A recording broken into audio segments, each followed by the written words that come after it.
J'ai le plaisir de vous retrouver pour cette nouvelle capsule qui sera intégralement consacrée à l'élection de Donald Trump. Alors avant de commencer, je voulais quand même prendre quelques précautions oratoires et baliser le champ de mon intervention parce qu'une vidéo s'est très vite passée, il y a énormément de choses à dire. Donc l'objectif de cette vidéo, ce sera surtout de faire un débrief astropolitique plus interactif qu'un article. D'ailleurs, il y avait un article qui avait été produit l'année dernière. Donc là, on va tirer les enseignements justement de ce fameux article. Maintenant que les résultats de cette présidentielle américaine sont connus et sont officiels, on va jouer les chefs de travaux finis. Donc on va faire les chefs de travaux finis par rapport à un travail qui a déjà été réalisé ensemble, mais étalé dans le temps, parce qu'il ne faut pas oublier ce qui a été fait également en 2020, puisqu'on avait suivi ça de très près au moment de l'élection de 2020 face à Joe Biden. Donc là, il y a eu un partage de ce travail-là entre la chaîne et le blog sur le cas spécifique de Donald Trump. Alors au cours de mon intervention, je vous renverrai forcément à certains de ces supports pour éviter trop de dispersion et de digression. Alors, je ne ferai pas dans cette vidéo, en revanche, de prévision ou prédiction sur le mandat de Trump 2024-2028, en tout cas pas de façon détaillée, maintenant qu'il a fait son comeback à la Maison-Blanche. Toutefois, là encore, l'avenir de Trump et des États-Unis, ça a déjà été abordé. En 2018, on avait évoqué ce transit de Neptune en bélier, qui va faire son retour. Donc, dans le passé, dans les années 1860, c'est à ce moment-là qu'il y a eu la guerre de sécession sous l'égide de cette influence. Donc ça, on l'avait déjà indiqué en 2018. Et vous avez vu d'ailleurs que dans une des couvertures de The Economist, ils y font allusion. C'est celle de 2021. 2021 avec le casino, avec la machine à sous. On retrouve d'ailleurs Joe Biden, donc qui était en train, où on voit l'effigie de Joe Biden qui est en train de vriller, qui est en train de twister, qui est en train de switcher. Et à l'époque, je l'avais souligné, donc j'avais dit ça peut vouloir dire qu'effectivement Biden va switcher. En fait, vous voyez qu'il n'a pas switché en 2020, c'est-à-dire au moment où Trump contestait justement cette élection. Il y a eu plus de fraude qu'à l'accoutumée, on va dire ça comme ça, parce que vous savez que dans les démocraties de basse intensité, désormais, désormais, même avant, ça a toujours été comme ça, il y a toujours eu de la fraude, il y a toujours eu du tripatouillage, donc il ne faut pas rêver, quoi. C'est pas parce que Donald Trump est passé que ça y est, vous pouvez sortir. D'ailleurs, on voit les gens qui sablent le champagne et tout. Bon, on va voir, attention à la gueule de bois des lendemains qui déchantent, parce que on l'a déjà vu avec le Brexit Canada Dry. À peine le Brexit prononcé, hop, les gens étaient confinés, je vous le rappelle. D'ailleurs, je vais vous faire une vidéo là-dessus, je vous en ai parlé. Ça va déménager.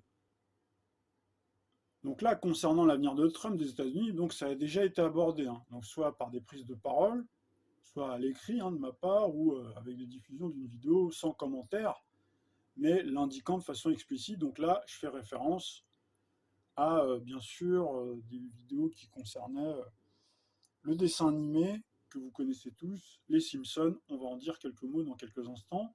Alors, selon l'intérêt que vous porterez à ce type de vidéo, débrief, donc le nombre d'appréciations, de vues, de commentaires et de partages sur d'autres réseaux sociaux, je jugerai de l'opportunité de revenir, vous en dire davantage ou pas. Alors, on va tout de suite commencer. Donc, cette élection présidentielle 2024, elle marque à coup sûr l'histoire de la politique américaine, puisque Trump retrouve donc bel et bien le chemin de la Maison-Blanche après avoir été évincé en 2020 dans les conditions que vous connaissez lorsqu'il a sollicité un deuxième mandat. Donc sa victoire, elle est écrasante face à Kamala Harris, donc figure de proue du Parti démocrate, qui a remplacé au pied levé un Joe Biden vieillissant et donc qui déclinait. C'était déjà le cas dès le début. Et donc là, elle l'a remplacé. Et certains d'ailleurs ont dit que c'est parce que elle l'a remplacé un peu au pied levé, qu'elle n'a pas eu le temps vraiment de se préparer. Donc c'est pour ça elle a été défaite. Quoi qu'il en soit, donc cette victoire, elle s'est concrétisée pour Donald Trump, alors que vous aviez les spécialistes de la politique et les instituts de sondage qui prédisaient un scrutin serré qui aurait nécessité plusieurs jours avant d'avoir les résultats définitifs, alors que dès le lendemain, dès le 6 novembre, à peine les dépouillements, ils n'étaient même pas encore finis, que vous aviez la victoire éclatante qui se dessinait déjà dans les swing states notamment, et l'écart entre les deux candidats était tellement important au profit de Trump que l'affaire elle était déjà pliée, mais vous aviez les médias mainstream qui continuait à jouer ce faux suspense. D'ailleurs, si vous regardez, Trump, il était quasiment élu, surtout après les attentats, et hop, ils vous ont mis un suspense qui correspond bien justement à la période des élections américaines, à cette période scorpion, scorpion le signe du suspense. Donc ce retour triomphal à la Maison-Blanche aux côtés d'Elon Musk, mais surtout de Robert Francis Kennedy Jr., qu'il ne faut pas l'oublier, donc a été d'abord candidat sous la bannière des démocrates, donc ça c'est très important, Parce qu'effectivement, quand j'ai rédigé l'article l'année dernière, donc il démarrait sous la bannière des démocrates, et vous allez voir en termes de proportion par rapport à toute une étude astro-historique, donc c'était les démocrates qui ressortaient 4 fois sur 5 victorieux. Donc je lui ai consacré un article parce qu'effectivement il avait les potentialités. Donc là vous voyez tout de suite Donald Trump qui lui confie par rapport à ce ralliement. Donc bien sûr ils ont dealé ensemble et donc il commence déjà à lui confier certaines responsabilités. On va en dire quelques mots. Ce ralliement politique de Robert Francis Kennedy Jr. dans la dernière ligne droite de la campagne électorale américaine, symboliquement le 24 août 2024, c'est-à-dire une année, jour pour jour, quasiment jour pour jour, après le passage éclair en prison de Donald Trump, puisque Donald Trump est passé dans la case prison le 23-24 août 2023. Donc ça a pesé très lourd dans la balance sur le terrain politique, bien entendu, puisqu'il y a un report de voix qui se fait, même s'il n'est pas symétrique. Et donc ce report de voix s'est traduit également sur le plan céleste, en termes de transfert d'énergie pour venir soutenir le thème de Trump et venir corriger et même inverser un contexte astrologique très mouvementé qui ne plaçait pas au demeurant Trump dans les meilleures dispositions pour l'emporter. Alors tout ça, bien sûr, je vais le démontrer.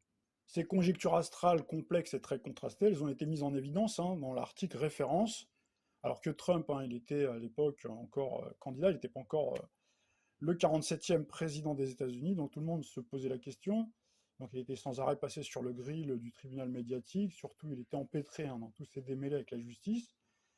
Et donc à cette date-là, ce que je vous disais à l'instant, donc il avait fait ce passage éclair en prison, donc j'avais saisi l'opportunité de ce séisme politique au retentissement planétaire consécutif aux alignements planétaires qui provoquent des séismes telluriques. Vous vous souvenez qu'on avait produit des capsules pour observer ce lien entre les alignements planétaires et les séismes.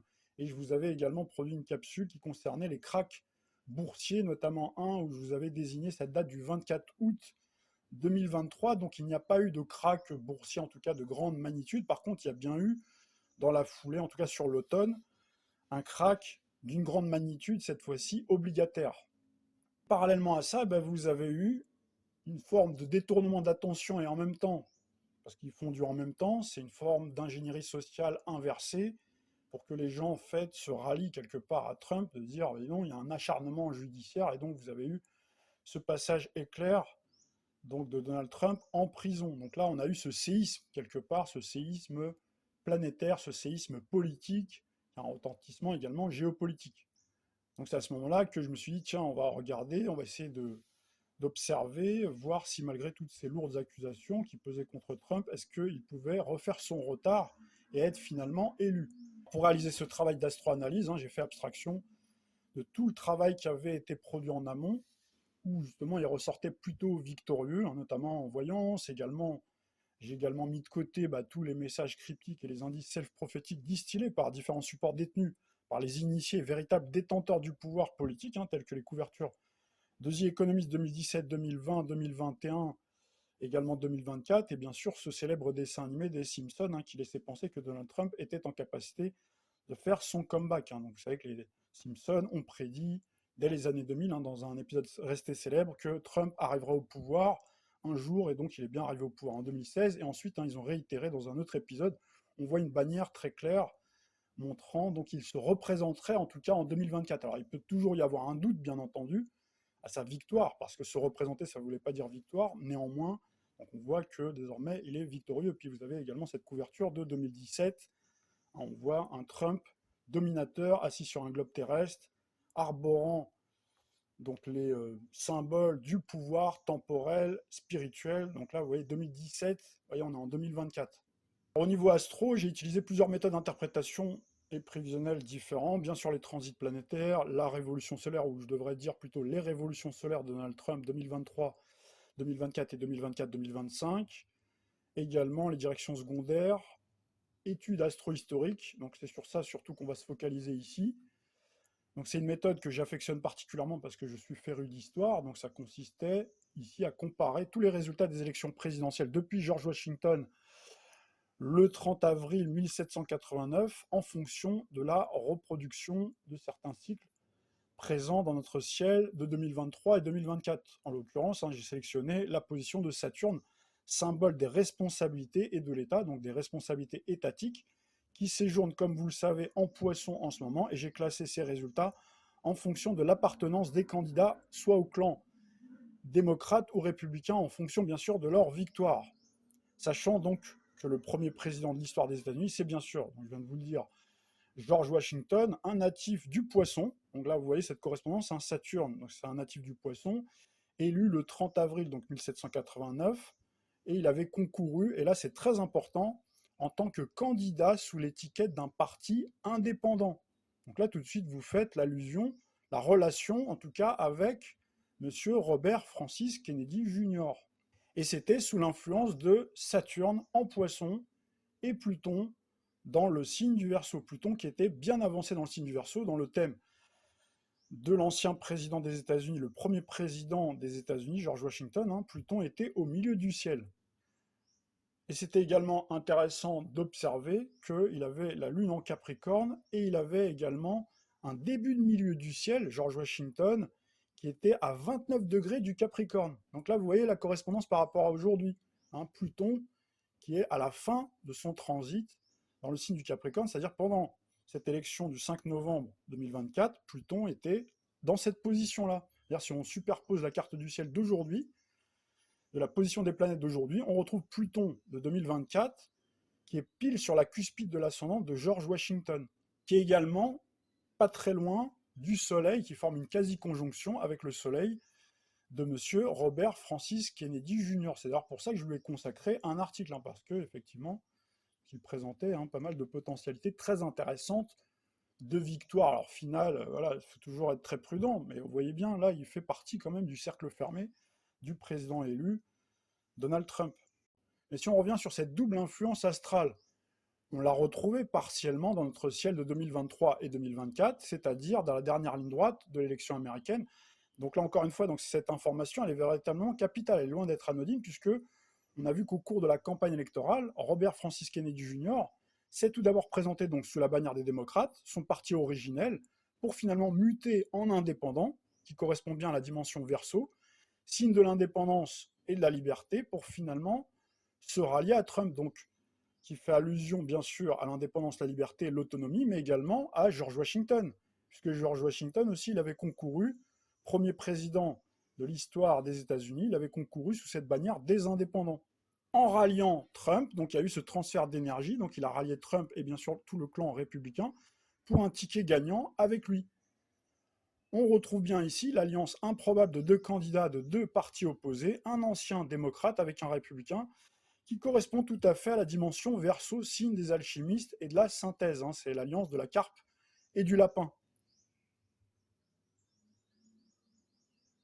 Et donc là, on retrouve bien, vous voyez, la dimension plutonienne. Donc il vient quelque part valider ce qu'on a pu dire dans le passé, notamment pour la réélection de M. Emmanuel Macron. Donc là, on avait fait toute une rétrospective.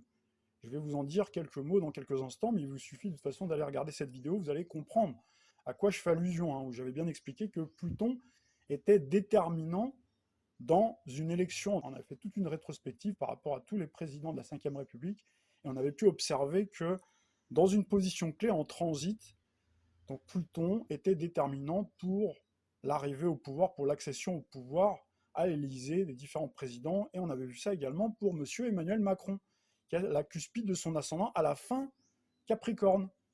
On avait bien vu cette conjonction.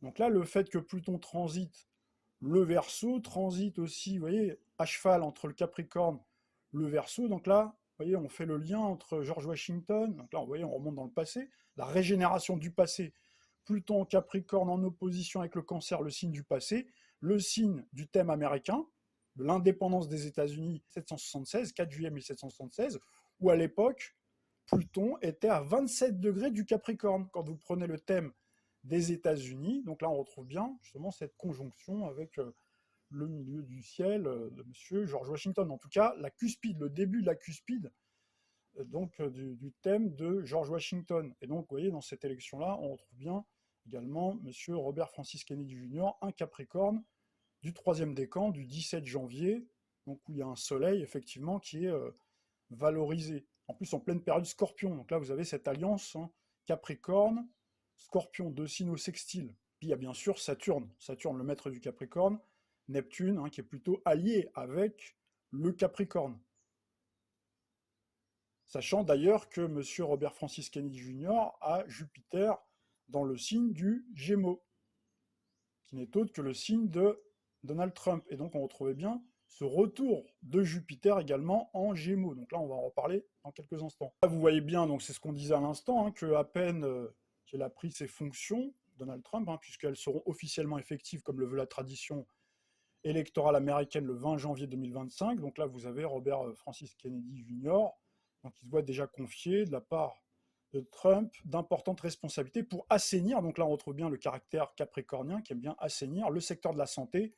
C'est vrai que Robert Francis Kennedy Jr. s'est fait surtout connaître, hein, il a cette réputation-là autour du domaine de la santé, donc pour débarrasser les institutions américaines de la corruption. On verra si ces annonces seront réellement effectives ou resteront comme beaucoup de promesses électorales de début de mandat lettres mortes, à moins que Robert Francis Kennedy Jr. prépare le terrain de ce nouveau paradigme où, dans le futur, certains grands groupes capitalistiques, comme les laboratoires pharmaceutiques ou grandes multinationales, pourraient prendre une forme hybride entre caractère associatif et capitaliste, telles les fondations. On a déjà plusieurs fois démontré, notamment sur Odyssée, et plusieurs fois je vous en ai parlé, que le Verseau, c'est un signe très complexe, incapable de faire cette synthèse et cette simultanéité, ce fameux en même temps, entre monde libéral, hautement capitalistique, donc là on trouve bien le caractère libéral du Verseau, et le modèle plus humanitaire, associatif, participatif, philanthropique, à la façon de la fondation Bill Gates, par exemple, au hasard, qui présente en apparence un caractère philanthropique. Alors qui aujourd'hui peut venir me dire que la fondation Bill Gates est véritablement philanthropique? Donc vous voyez le coup d'arnaque arriver. Par ailleurs, Robert Francis Kennedy Jr. a été admirable dans son combat dans le domaine sanitaire, on ne peut pas lui enlever. En revanche, c'est un réchauffiste convaincu, un réchauffiste pur jus qui valide la thèse fallacieuse du réchauffement climatique anthropique, tout en indiquant bien entendu que le World Economic Forum utilise cette théorie pour asservir, contrôler. Donc lui, tout en continuant à valider cette escroquerie du GIEC, émanation de l'ONU, embryon du nouvel ordre mondial, donc il propose bien entendu des applications beaucoup plus vertueuses. Mais rien n'empêchera, une fois que son mandat et celui de Trump finit, parce que c'est très vite passé, 4 ans, donc les mondialistes ils pourront ensuite venir bâtir sur ces premiers jalons, continuer la suite du programme, c'est-à-dire l'agenda 2030, en fait, ce qui a été initié. En fait, ceux qui dirigent véritablement le monde, ils ont parfois l'art d'utiliser, de faire passer, si vous voulez, des mesures impopulaires qui ont suscité énormément de méfiance et de réprobation, et à juste titre, donc par des gens comme nous finalement, et donc ils font passer ça par des gens justement qui ont une aura, une sympathie auprès des gens du peuple pour leur combat présenté anti-système. D'ailleurs, monsieur Robert Francis Kennedy Jr., il est sans arrêt traité de complotiste. Regardez d'ailleurs l'intervention de Jacques Attali, qui vous dit qu'il n'a pas vu venir l'élection de Donald Trump. Il se fout pas de la gueule du monde, et les gens y croient en plus. Et après, il rajoute que Robert Francis Kennedy Jr., c'est un complotiste, c'est dangereux, etc. Donc tout ça, c'est une manière, c'est de l'ingénierie sociale qui permet en fait de valider, de venir valider l'adhésion. Ce ticket gagnant entre Trump, le transhumaniste monsieur Elon Musk, vous voyez, et là vous avez un réchauffiste. Donc là, forcément, c'est formidable. Là, vous avez un faux-né de nationaliste, un réchauffiste et un transhumaniste. Super. Donc là, cette technique d'ingénierie sociale, on en a discuté en commentaire avec les fidèles abonnés de la chaîne, avec certains d'entre eux, en tout cas que je salue au passage, ils se reconnaîtront, dans la capsule intitulée Total Arnaque, que je vous invite à regarder véritablement jusqu'au bout, parce que j'ai regardé dans mes statistiques, il n'y a pas eu beaucoup de vues.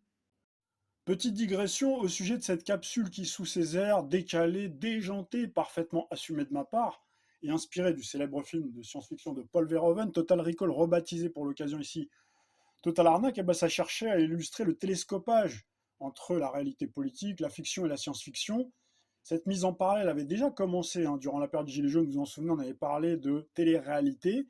Donc là, vous avez vu qu'il y a eu un degré augmenté avec cette mise en parallèle, en perspective, des différents transits planétaires, donc successifs, notamment Jupiter-Saturne en Verseau, qui peut avoir un côté déjanté, déluré quand il est comme ça en disharmonie avec son maître planétaire, notamment Uranus en chute dans le signe du Taureau, et encore plus intensément avec l'arrivée de Pluton en Verseau. Donc là, pour les personnes qui ont pu regarder le début de cette vidéo avec beaucoup de circonspection, et je peux comprendre tout à fait ça. Donc là, il vous suffit de jeter un coup d'œil à la cérémonie d'ouverture et de clôture des Jeux Olympiques, notamment certains tableaux. Vous n'avez pas l'impression d'avoir plongé dans un film de science-fiction avec des personnages complètement bizarres, etc. Donc vous voyez bien qu'on est bien dans un film de science-fiction qui se télescope avec notre réalité. Donc si vous regardez la vidéo jusqu'au bout, si vous prenez bien le temps de faire ça, ben vous découvrirez des révélations saisissantes concernant notamment le cas de Trump. C'est pour ça que je me permets de faire cette digression.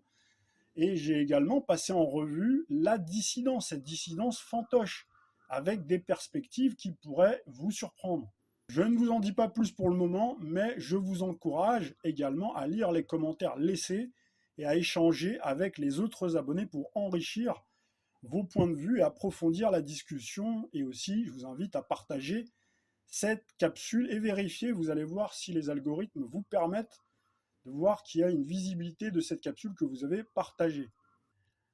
Alors revenons maintenant au cas de Trump. Donc d'un point de vue astrologique, les influences complexes qui marquaient la carte du ciel de Trump laissaient entrevoir des obstacles pour une potentielle réélection. Bien que Jupiter, la grande planète bénéfique, le grand bénéfique, lié à la chance, au succès et au pouvoir politique, donc cette planète elle avait fait son entrée en Gémeaux, le signe solaire de Trump, depuis le 24 mai dernier, donc ça laissait supposer une protection, un coup de pouce du destin pour son élection. Cette influence, en revanche, elle était sous tension avec Saturne et Neptune en Poisson. Donc ça, je l'avais signalé bien entendu dans le billet de 2023, de septembre 2023. Donc cette dissonance astrale entre Jupiter et Saturne-Neptune avait le potentiel pour intensifier les difficultés de Trump.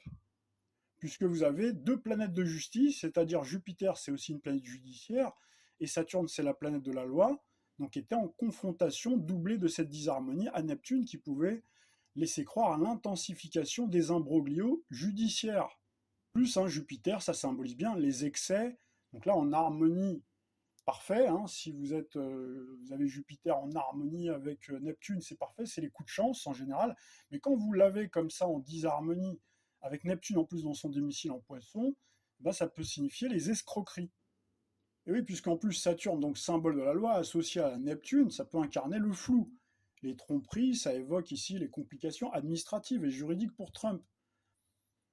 En plus, il y avait donc cet aspect tendu avec le Soleil, Uranus, nœud nord de la Lune quand même, vous voyez, ce transit, ça laissait présager d'autres embrouilles judiciaires et politiques ajoutées à celles déjà existantes, surtout au regard de l'étude astro-historique basée justement sur l'influence de Saturne en Poisson, également Uranus en Taureau que je vais détailler.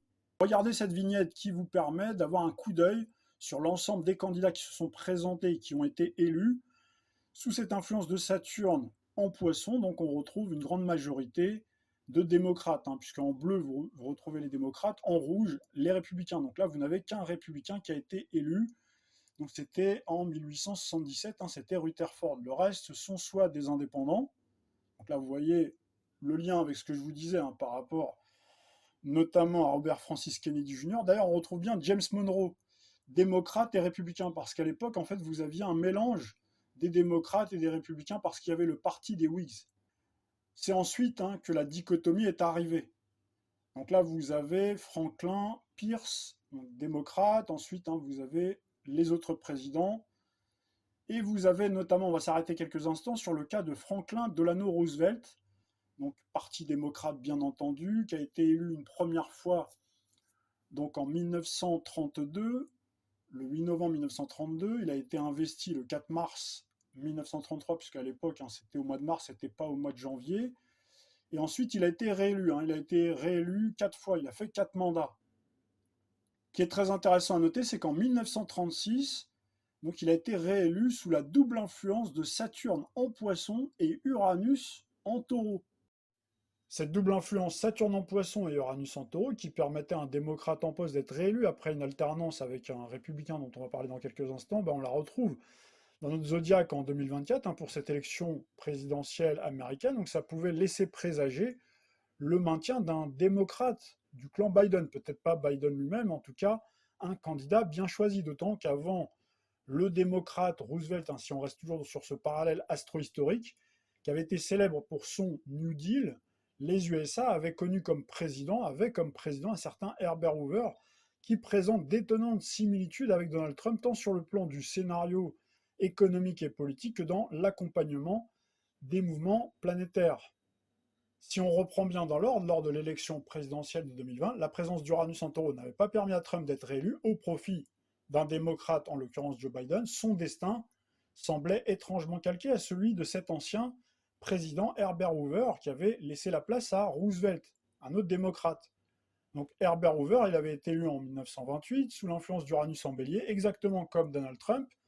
Hoover, il avait été ensuite sèchement battu en 1932 quand il s'était représenté sous l'influence d'Uranus qui était à la fin du signe du bélier, qui était à l'amorce de son passage dans le signe du taureau. Ce revers politique et historique, il était en grande partie lié à la Grande Dépression, la crise de 1929 qui avait éclaté, qui était survenue peu de temps après son arrivée au pouvoir, moins d'un an après l'arrivée au pouvoir de Hoover, donc il s'était pris en pleine figure la crise économique la plus importante, une des plus importantes en tout cas, de l'histoire contemporaine. Donc ce marasme économique survenu, d'ailleurs en plus de surcroît après l'embellie des années 20, parce que dans les années 20, il y avait une reprise, il y avait pas mal de croissance, etc.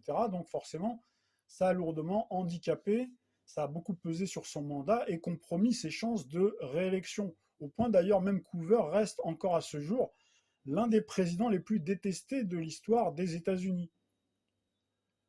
Puisque forcément, vous aviez les commentateurs qui lui ont tout mis sur le dos, les commentateurs, les journalistes, comme à notre époque. D'ailleurs, vous avez les journalistes qui n'ont pas manqué à notre époque de dresser un parallèle historique entre Trump et Hoover. Regardez la copie écran de cette publication.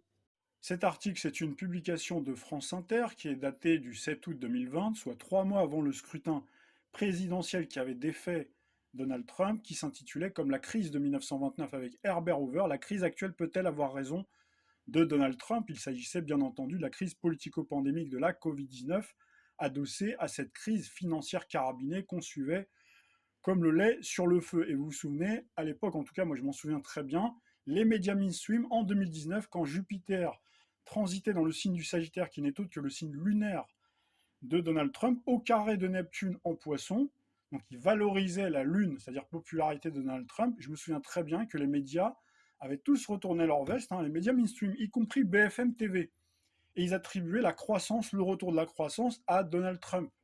Et donc, comme on suivait tous les soubresauts et péripéties du monde de la finance, on savait très bien que ce n'était pas dû à Donald Trump, même si Donald Trump, bien entendu, il a dû prendre quelques mesures qui vont dans le bon sens. Mais en réalité, c'était l'injection d'un océan de billets par les banques centrales qui ont permis justement cette croissance artificielle. Donc là, je vous renvoie à une capsule qui concernait ce cycle de Jupiter-Neptune, Jupiter dans le signe du Sagittaire, au carré de Neptune. On avait parlé même d'opium, ou du moins c'était un économiste d'ailleurs qui fait pas mal parler de lui en ce moment, Marc Toiti, qui avait parlé d'opium, c'est-à-dire on distribue de l'opium au marché, et donc forcément ça crée de la croissance. Donc là vous voyez le parallèle aussi avec à l'époque d'Hoover, c'est-à-dire il y avait une croissance au départ, et puis ensuite après la chute, la dégringolade, qui est survenue bien sûr sous l'égide de Jupiter, qui a rejoint le signe du Capricorne. D'ailleurs on en avait parlé, on avait dit là c'est l'euphorie du Sagittaire, c'est un signe euphorique effectivement, mais c'était une croissance en trompe-l'œil, et ensuite c'est retombé. Donc la raison pour laquelle je vous parle de ça, c'est parce que nous avons ce cycle faux jumeau, Jupiter en Gémeaux, au carré de Neptune. Je vous disais en début de vidéo qu'il fallait effectivement faire très attention à cette euphorie concernant Donald Trump. Toujours pour rester sur ce cycle d'Uranus, donc il était de nouveau en taureau, donc c'est-à-dire à l'amorce de cette présidentielle, ou en tout cas en pleine campagne présidentielle. Donc en plus, Uranus était culminant au zénith de la carte du ciel de Trump, c'est-à-dire à la cuspide de son milieu du ciel, donc il y a quand même une position stratégique, puisque ça représente la carrière, le destin public. Pour un homme public, c'est quand même très important. Donc Uranus formait également, de surcroît, un carré à sa maison 12, celle des épreuves, où vous retrouvez d'ailleurs Mars-Pluton, deux puissances guerrières, qui ne se laissent pas faire parce que Mars, c'est la combativité, Pluton, ça a cette capacité effectivement de résilience et de renaître de ses cendres. Ça, je l'ai indiqué d'ailleurs dans le billet. Dans le signe du lion, donc le lion est combatif, on se bat comme un lion, vous connaissez tous cette expression, et puis on retrouve d'ailleurs la crinière de Donald Trump. Vous savez que l'ascendant, c'est l'apparence physique. Mais si on prend isolément ce transit d'Uranus, couplé aux influences de Saturne en Poisson, donc ça favorisait normalement historiquement le camp démocrate, et donc ça pouvait laisser penser que Trump serait de nouveau défavorisé, voire menacé d'une nouvelle défaite, comme en 2020 ou comme Hoover en 1932.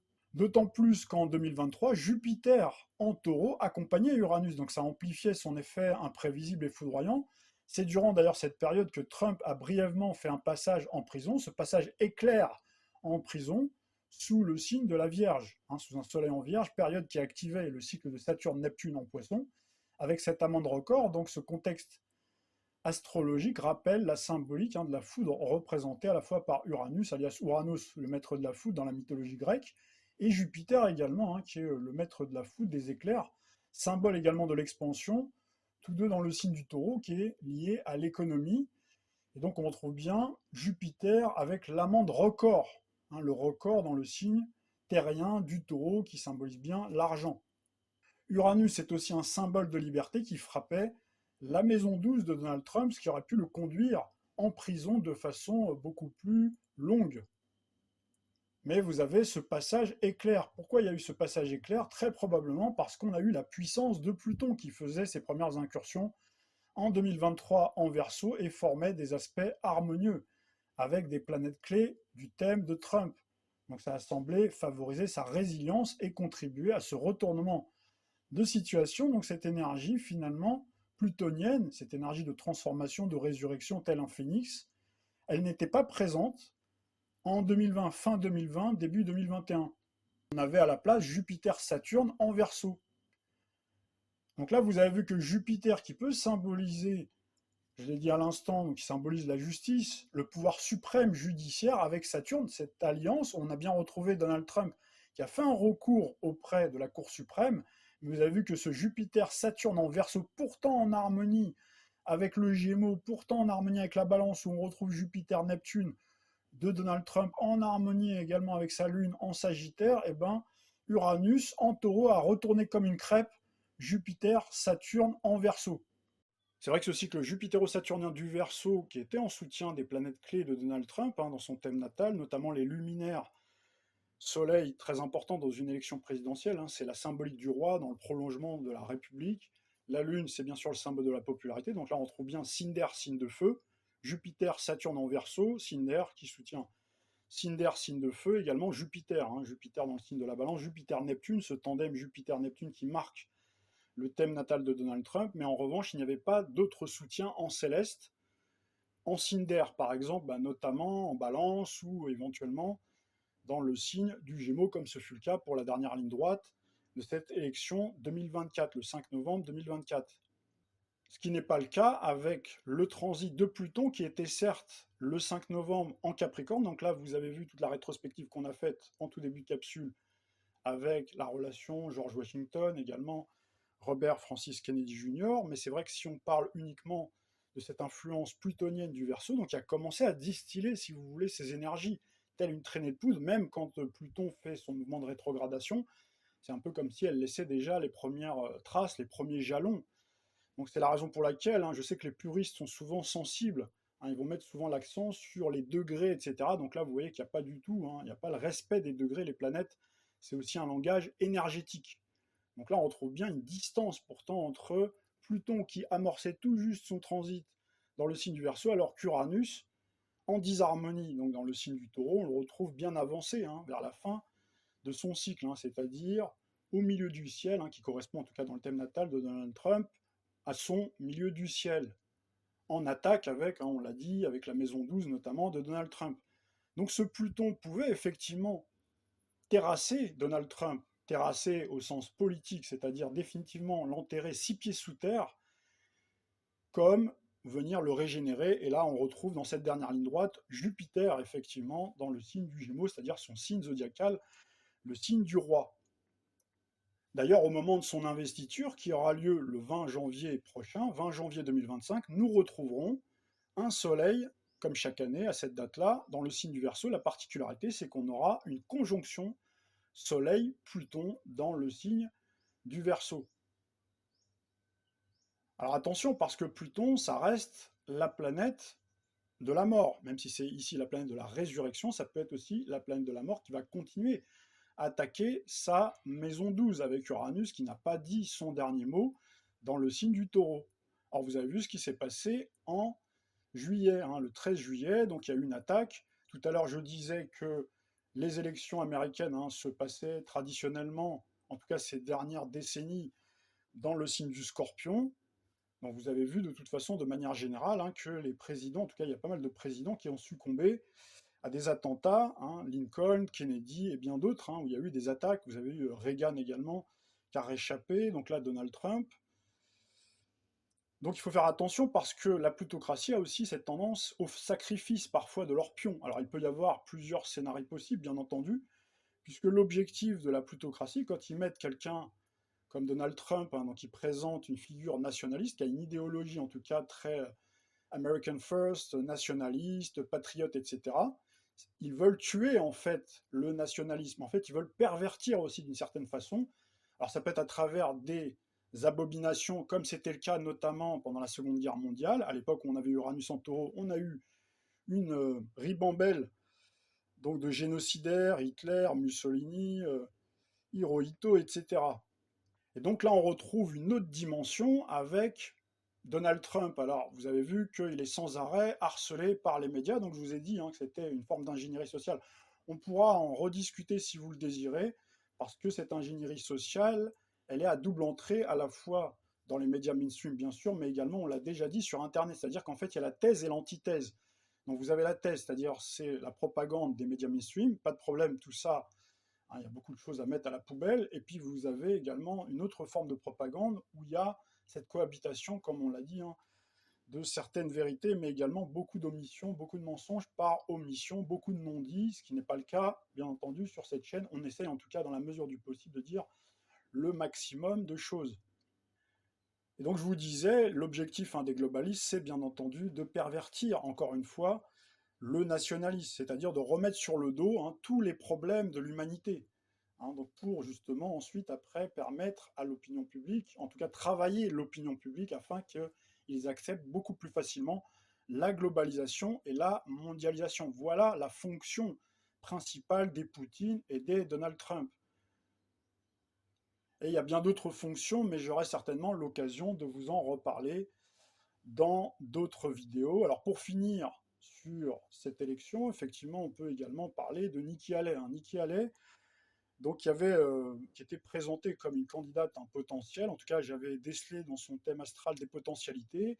En revanche, donc, je m'étais basé sur les travaux de mon confrère que je salue au passage, Kevin Lagrange, qui a produit un travail excellent concernant l'influence de la Lune dans le signe du Poisson pour les candidats qui se présentent aux élections présidentielles et qui ont peu de chances d'être élus lorsqu'ils présentent une Lune dans le signe du Poisson. Donc là, vous retrouvez bien, effectivement, la même chose du côté de Hillary Clinton. D'ailleurs, les fans de Donald Trump ne se sont pas trompés en procédant à ce morphing entre Nikki Haley et Hillary Clinton. Mais vous voyez bien également que Donald Trump avait nommé celle qu'il a appelée Cervelle de Moineau, il l'a nommée comme ambassadrice des États-Unis à l'ONU. Vous voyez, il n'y a rien qui l'obligeait, il pouvait nettoyer, puisqu'il veut nettoyer le marais, il pouvait déjà commencer par balayer devant sa porte, c'est-à-dire devant la porte de la Maison-Blanche. Mais non, vous voyez que il se retrouve avec quelqu'un comme Nikki Haley, donc, qui était dans ses pattes. Ensuite, elle s'est retrouvée contre lui. Donc, je pense que la plutocratie l'ont surtout envoyée au casse-pipe. Elle était là, certes estampillée World Economic Forum, mais voilà, aujourd'hui, on a le résultat forcément. Mais à l'époque, c'était pas complètement évident, même si effectivement, donc j'ai bien mis en évidence en conclusion que certes, cette dame-là présentait des potentialités, et effectivement, elle est bien arrivée en finale face à Donald Trump, mais par contre, vous voyez, pour être complètement élue, c'était compliqué dans la mesure où elle présentait comme Hillary Clinton une lune dans le signe du Poisson. Quant à Kamala Harris, on retrouvait bien l'attaque de Pluton sur ses luminaires. Pluton qui est à la fin du signe du Capricorne, or Kamala Harris présente un soleil et une lune à la fin des deux signes cardinaux, Balance et également Bélier. Donc il se prenait en pleine face Pluton.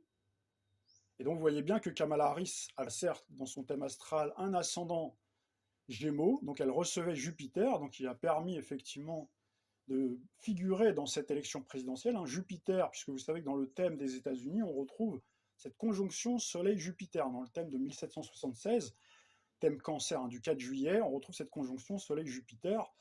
Et donc on retrouvait bien Jupiter très, très proche de son ascendant.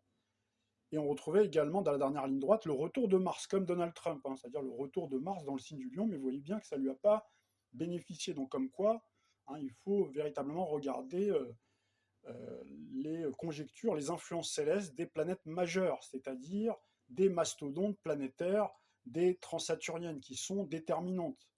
Là, on s'aperçoit également que Kamala Harris ne présentait pas de cancer, d'éléments dans le signe du cancer dans son thème, ce qui n'est pas le cas, bien entendu, pour Donald Trump, ce qui n'est pas le cas pour Robert Francis Kennedy Jr., qui a une lune dans le signe du cancer, et ce qui n'est pas le cas pour Elon Musk, puisqu'il est natif du cancer, ascendant cancer. Et ce qui n'est pas le cas, par exemple, pour d'autres présidents, George Bush Jr., hein, qui était un cancer, etc. Si vous regardez de manière générale, pas tous les présidents, il faudrait faire une étude complète, mais de manière générale, hein, c'est vrai qu'il vaut mieux avoir des éléments cancer pour entrer en résonance avec le thème des États-Unis. Également, bien sûr, du Sagittaire, c'est le cas pour Donald Trump. Donc Donald Trump, forcément, il coche de nombreuses cases. Hein. Vous voyez, Jupiter, Neptune dans le signe de la balance. Or, dans le thème des États-Unis, on retrouve Saturne en balance. Il a une lune en Sagittaire, alors qu'on retrouve bien un ascendant Sagittaire autour de 8 degrés pour le thème des États-Unis. Il est marqué par Saturne, Mercure dans le signe du cancer. Or, nous retrouvons bien Jupiter, Soleil dans le signe du cancer du thème des États-Unis, etc. Alors pour finir cette capsule, je vous propose de jeter un coup d'œil très rapide sur cette photo qui concerne la couverture des The Economist 2024, qu'on avait largement commentée. Et vous vous souvenez qu'on se posait d'ailleurs la question, hein, sur cette photo, qui était censée représenter le président, le futur président des États-Unis, qui sera en confrontation avec le président chinois, c'est-à-dire Xi Jinping. Et donc on se posait la question parce que c'est vrai que c'était pas très clair. Est-ce que c'était Robert Francis Kennedy? Est-ce que c'était Donald Trump? Est-ce que c'était Biden? Sachant que Donald Trump, il était déjà illustré avec cette photo, avec le point d'interrogation. En fait, c'est pas un point d'interrogation. Donc là, je vous invite à aller voir la capsule Total Arnaque et également d'aller voir sur la chaîne, parce que j'ai fait un prélèvement chez un excellent YouTuber. D'ailleurs, je le recommande. Hein, n'hésitez pas à aller vous rendre sur sa chaîne. Hein, vous avez le lien, vous avez tous les liens pour vous y rendre. Et donc on retrouvait cette photo finalement avec le recul des événements, on peut dire que c'est une photo un peu morphine quelque part, vous voyez, parce qu'on retrouve bien cette alliance, cette fusion entre Donald Trump et Robert Francis Kennedy Jr. Alors je suis obligé de clôturer cette vidéo parce qu'elle est déjà assez longue comme ça, donc on a fait quand même, vous voyez, quelques digressions malgré les précautions oratoires, hein, que j'ai prises, parce qu'on est obligé à un moment donné, et j'avais même prévu de vous dire plein d'autres choses, mais finalement je suis obligé d'arrêter cette vidéo-là. Mais si jamais vous souhaitez qu'on vienne discuter à nouveau du cas de Donald Trump, également de l'influence, hein, qu'il peut avoir, donc l'impact mondial que ça peut donner cette élection, etc., n'hésitez surtout pas à me le faire savoir. Donc j'essaierai en tout cas, dans la mesure de mes possibilités, de revenir vous produire une capsule et vous dire, hein, tout ce que je n'ai pas pu vous dire dans cette vidéo. Donc il ne tient qu'à vous, de me le faire savoir très clairement en commentaire, en likant, en partageant. Voilà, je vous remercie en tout cas pour votre attention et je vous dis à très bientôt pour une nouvelle vidéo.